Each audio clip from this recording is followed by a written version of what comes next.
मुझे नहीं पता कि आप मेरे बातों को कितना गंभीरता से सुनेंगे और अपने जीवन में अमल करेंगे, लेकिन जो मैं बात करने वाला हूँ बहुत ही गंभीर और अहम बात करने वाला हूँ। अगर भारत का हर नागरिक मेरी बात को अपना ले तो शायद हम भारत को ही नहीं पूरे मानव जाति को बहुत बेहतर कर सकते हैं।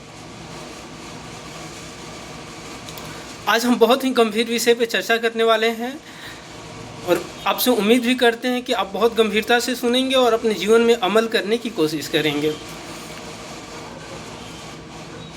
आज हम बात करने वाले हैं कि हम अपने बच्चों के साथ कैसे व्यवहार करें, बच्चों को कैसे पाले पोषें, उनको कैसे रखें और एक बेहतर व्यक्तित्व का निर्माण कैसे करें अपने बच्चों के अंदर। हर किसी के जीवन का लक्ष्य अलग अलग होता है, लेकिन ज़िंदगी का अगर अल्टीमेट गोल हम देखें तो मात्र एक ही है कि जितना बेहतर समाज और परिवेश हमारे गार्जियन ने हमें दिया, उससे कितना बेहतर हम अपने आने वाले पीढ़ी को दे रहे हैं। वो आर्थिक रूप से भी हो सकता है, सामाजिक रूप से भी हो सकता है और व्यवहारिक रूप से भी हो सकता है और इन्वायरमेंटल पर्यावरणीय रूप से भी हो सकता है कि हमारे समाज ने, हमारे पीढ़ियों ने हमें इस तरह के माहौल दिए, इस तरह के वातावरण दिए, हम कितने बेहतर परिवेश और वातावरण अपने आने वाले पीढ़ियों और बच्चों को दे रहे हैं। अगर हर गार्जियन सिर्फ एक छोटा सा काम, एक बेहतर पेरेंट बनने का काम अगर कर लिए तो वो दुनिया का और समाज का सबसे सर्वोत्कृष्ट काम कर लिए। जरूरी नहीं है कि देशभक्त बनने के लिए हर कोई बॉर्डर पे देश की रक्षा करे। अगर हम अपने बच्चों के अंदर अच्छे व्यक्तित्व का निर्माण करें, ऐसे बच्चे का विकास करें जो समाज का मंगल चाहता हो, समाज का भलाई चाहता हो, उसके अंदर ऐसे व्यक्तित्व का हम विकास करें जिसके अंदर मानवीय गुण सुसंस्कृत हो, परिष्कृत हो, तो निश्चित रूप से हम अच्छे कर्तव्य में लगे हुए हैं। और यह तभी संभव हो सकता है जब हम अपने बच्चे के हर बारीकी को समझें, हर बारीकी को ध्यान में रखें। ठीक वैसे ही जैसे एक किसान सिर्फ खेत में फसल के बीज को डाल करके छोड़ नहीं देता, वो फसल के हर एक बारीकी को देखता है। जब जब फसल के अंदर बदलाव आता है, विकास होता है, उन बारीकियों को समझता है, आवश्यकताओं को समझता है और उसके अनुरूप वो अपने गतिविधि को करता है। और इतना सावधान होता है कि उसकी एक गलती उसके सारे मेहनत को बर्बाद कर सकता है, फसल को बर्बाद कर सकता है। अगर फसल को सिंचाई की ज़रूरत है तो वो उतना ही पानी देता है जितना उसे ज़रूरत है। अगर वो बहुत ज़्यादा पानी डाल दे तो फसल बर्बाद हो सकता है, फसल गल सकता है। अगर फसल को कीटनाशक की ज़रूरत है तो वो उसी प्रकार की कीटनाशक का उतनी ही मात्रा में डालता है जितना फसल को ज़रूरत है। अगर फसल को यूरिया खाद की ज़रूरत है तो उतनी ही मात्रा में डालता है जितनी की उसे ज़रूरत है। अगर वो फसल में अधिक यूरिया डाल दे तो वो फसल जहरीला हो सकता है, नुकसानदेह हो सकता है। तो क्या आप जब अपने बच्चे के विकास कर रहे होते हैं, बच्चे के डेवलपमेंट में आप इतनी बारीकियों का ध्यान रखते हैं? क्या सिर्फ बच्चे को एक अच्छे स्कूल में एडमिशन दिला देना ही आपका कर्तव्य है? क्या बच्चे का सिर्फ अच्छे एडमिशन दिला देने से आपके कर्तव्य पूरा हो जाते हैं? ये अफसोस की बात है कि हमारे देश में किसान को प्रशिक्षण देने के लिए कॉलेज यूनिवर्सिटी तो है, लेकिन बच्चे के कैसे रखा जाए, बच्चे को कैसे पाला पोसा जाए, इसके लिए कोई संस्था नहीं है, कोई कॉलेज नहीं है। जबकि यह सबसे अहम काम है। अगर एक बच्चे का पालन पोषण गलत तरीके से हो जाता है, एक बच्चे के अंदर अगर गलत विचारधाराएं विकसित हो जाती हैं तो वो पूरे माहौल, पूरे समाज, पूरे देश को एक गलत तरीके, गलत डायरेक्शन में ले जा सकता है।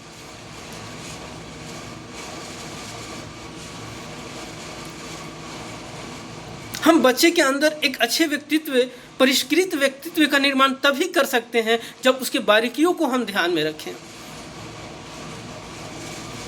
हम बच्चे का एडमिशन स्कूल में करा देते हैं और स्कूल के शिक्षक महोदय पे छोड़ देते हैं, और हम इस बात का ध्यान नहीं रखते हैं कि वो शिक्षक महोदय उस विद्यालय में, उस शिक्षण संस्थान में एक नौकरी करने आते हैं। उन्हें इससे मतलब ही नहीं है कि वो एक नागरिक को विकसित कर रहे हैं, एक नागरिक को पाल पोष रहे हैं, नागरिक का वो विकास कर रहे हैं। उन्हें अपने सिर्फ जॉब की फिक्र होती है और उस कैसे उनका 5 घंटा 8 घंटा कंप्लीट हो जाए, वो स्कूल से जाए, अपने घर जाएं। मानवीय मूल्यों का न तो आपको ख्याल है, न आप जिस विद्यालय में अपने बच्चे का नामांकन कराए हुए हैं उस विद्यालय के शिक्षक गणों को इसका फिक्र है कि बच्चे किस ओर जा रहे हैं। हमको जहाँ तक लगता है कि हमें एक अच्छे गार्जियन होना सबसे ज़्यादा ज़रूरी है, दूसरे किसी भी अन्य कार्यों से ज़्यादा ज़रूरी है कि हम एक अच्छे गार्जियन बने। हम एक अच्छे गार्जियन बन करके इस समाज को ऐसा चीज़ दे सकते हैं, शायद इससे ज़्यादा हम किसी दूसरे काम करके नहीं दे सकते हैं। कितना भी धन कमा लें, अगर बच्चे को एक अच्छे डायरेक्शन नहीं दे, बच्चे के अंदर अच्छा व्यक्तित्व का निर्माण नहीं करे, तो वो सारे धन बर्बाद हैं, वो सारे धन को नष्ट कर सकता है, बर्बाद कर सकता है। हम थोड़ा सा पैसा कमाएं, थोड़ा सा धन इकट्ठा करें, अगर बच्चे के अंदर एक अच्छे व्यक्तित्व का निर्माण करें, एक परिष्कृत व्यक्तित्व का निर्माण करें, तो शायद वही थोड़े से धन से वो बहुत बेहतर कर सकता है, समाज और देश का भलाई कर सकता है, नेतृत्व कर सकता है।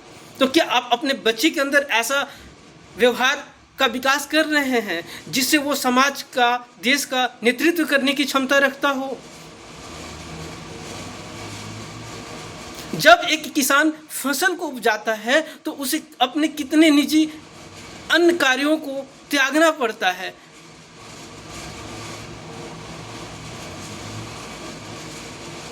क्या हम अपने अन्य कार्यों को बच्चे के विकास के लिए त्याग रहे हैं? क्या बच्चा हमारे लिए सर्वोपरि है या हमारा अपना जिंदगी सर्वोपरि है?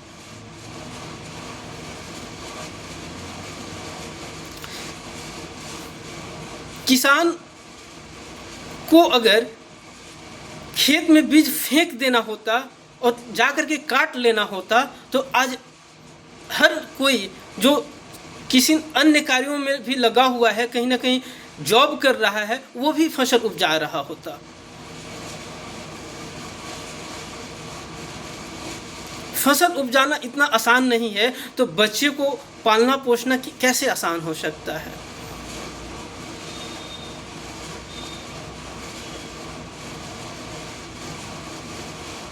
अगर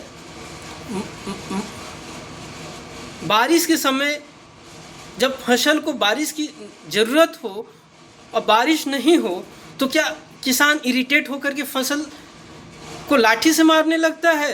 क्या फसल को वो क्षति पहुंचाने लगता है? नहीं, बल्कि वो उसकी उपाय करता है। लेकिन दूसरी तरफ हम बच्चे के गलत व्यवहार के कारण, उसकी उदंडता के कारण इरिटेट होकर के हम भी उसके साथ गलत व्यवहार कर रहे हैं।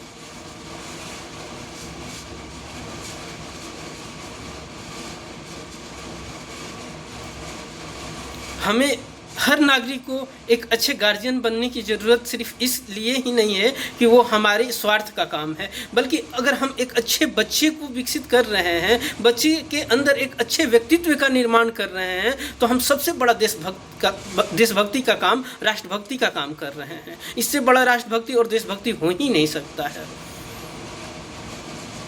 तो ज़रूरत है कि हम बच्चे के विकास के हर बारीकी को समझें, उसका दोस्त बने, उसका मित्र बने। बल्कि हम ऐसा क्यों कर रहे हैं कि बच्चा अपना हर बात हमसे छिपाने की कोशिश कर रहा है? इसके प्रति तो हमारा व्यवहार ही न जिम्मेदार है कि बच्चा अपने बातों को बता भी नहीं पा रहा है। अगर उससे गलती नहीं हुई है या फिर उसे किसी प्रकार की तकलीफ़ है, उसकी मानसिक स्थिति अगर अच्छी नहीं है, तो वो हमें उस अनुरूप समझता ही नहीं है कि अपने चीज़ों को वो हमसे शेयर कर सके। तो इसके लिए तो पूरी तरह से हम ही जिम्मेदार हैं ना। तो सबसे पहले ये समझें कि वो बच्चा हमारा है और हम ऐसे किसी भी व्यवहार को न अपनाएं जो हमारे और हमारे बच्चे के विकास में बाधा बने।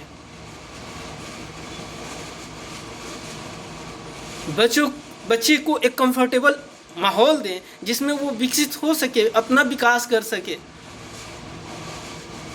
हम पूरी तरह से चाहते हैं कि बच्चा 100% आइडियल हो, आदर्शवादी हो। क्या आप अपने बचपन में 100% आइडियल थे, आदर्शवादी थे? संभव ही नहीं है। तो एक्सेप्ट करें बच्चे की गलतियों को और उसे विकसित करने का, परिष्कृत करने का कोशिश करें। जैसे फसल का उत्पादन होता है, फसल विकसित होता है, तो उसके साथ खरपतवार भी उपजता है। तो किसान क्या खरपतवार उगने के कारण फसल को नष्ट कर देता है? नहीं, फसल खरपतवार को बहुत बारीकी से हटाता है ताकि फसल को कोई क्षति न पहुँचे। तो हमें भी वो उपाय करने चाहिए। बच्चे के साथ अगर कुछ गलतियाँ विकसित हो रही हैं, कुछ कमियां विकसित हो रही हैं, तो उसे समझने की कोशिश करनी चाहिए। और वो कोशिश तभी हो सकती है जब हम बच्चे के फ्रेंडली हो सकें, बच्चे के साथ एक अच्छा व्यवहार कर सकें। हाँ, ये सही है कि हमें अगर बच्चे को दंड देना पड़े तो हमें देना चाहिए, लेकिन फिर ऐसा माहौल न बन जाए कि बच्चा अब आपसे बात ही करना छोड़ दे, अपनी चीज़ों को शेयर करना ही छोड़ दे, अपने नीड को आपके सामने रखना ही छोड़ दे। तो आइए, ज़रूरत है कि हम एक अच्छा गार्जियन बने, एक अच्छा पेरेंट्स बने और एक अच्छे समाज का निर्माण करें। इस समाज को कुछ बेहतर चीज़ें दें जिससे हमें गर्व महसूस हो सके।